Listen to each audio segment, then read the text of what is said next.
લાખા બાવળ ખાતે ₹1.82 કરોડથી વધુના ખર્ચે નિર્મિત થનાર સીસી રોડના કામનું ખાતમુહૂર્ત કરતા કેબિનેટ મંત્રી શ્રી રાઘવજીભાઈ પટેલ.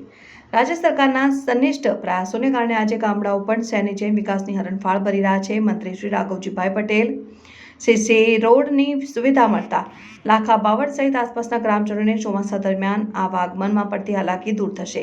જામનગર વિસ્તાર વિકાસ સત્તામંડળ હેઠળ આવતા લાખા બાવળ ગ્રામે કૃષિ, પશુપાલન, ગૌ સંવર્ધન, ગ્રામ ગૃહ નિર્માણ અને ગ્રામ વિકાસ વિભાગના કેબિનેટ મંત્રી શ્રી રાઘવજીભાઈ પટેલના અધ્યક્ષસ્થાને સ્વર્ણિમ જયંતિ મુખ્યમંત્રી શહેરી વિકાસ યોજના અંતર્ગત ₹1,82,89,000 ના ખર્ચે નિર્મિત થનાર સીસી રોડના કામોનું ખાતમુહૂર્ત સમારોહ યોજાયો. આ કામ પૂર્ણ થઈ જામનગર ખંભાળિયા સ્ટેટ હાઈવેથી લાખા બાવળ, ચાંપા, બેરાજા, મસીતિયા અને લાખા બાવળ ગામના પાટિયાથી લાખા બાવળ ગામને જોડતો આંતરિક રસ્તો અને સરકારી દવાખાનાથી લાખા બાવળ ગામને જોડતા આંતરિક રસ્તા અને કોઝવેની સુવિધાઓનો સ્થાનિક નાગરિકોને લાભ મળશે.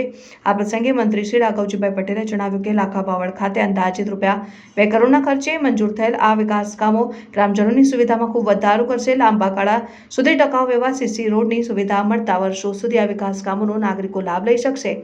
જામનગર નજીકના ગામડાઓ સુવિધાસભર બને તે માટે માળખાકીય સુવિધાઓના કામો મંજૂર કરી જામનગર વિસ્તાર વિકાસ સત્તામંડળમાં દિશામાં ખૂબ મોટો ફાળો આપી રહ્યું છે. રાજ્ય સરકારના પ્રકારના સંનિષ્ઠ પ્રયાસોને કારણે શહેરની નજીકના ગામો આજે વિકાસની હરણફાળ ભરી રહ્યા છે. કાર્યક્રમના સ્થળે મંત્રીશ્રીએ સ્થાનિક આગેવાનો દ્વારા રજૂ કરાયેલ પ્રશ્નો અને રજૂઆતો સાંભળી હતી અને આ અંગે સત્વરે જરૂરી કાર્યવાહી હાથ ધરવામાં આવશે તેમ જણાવ્યું.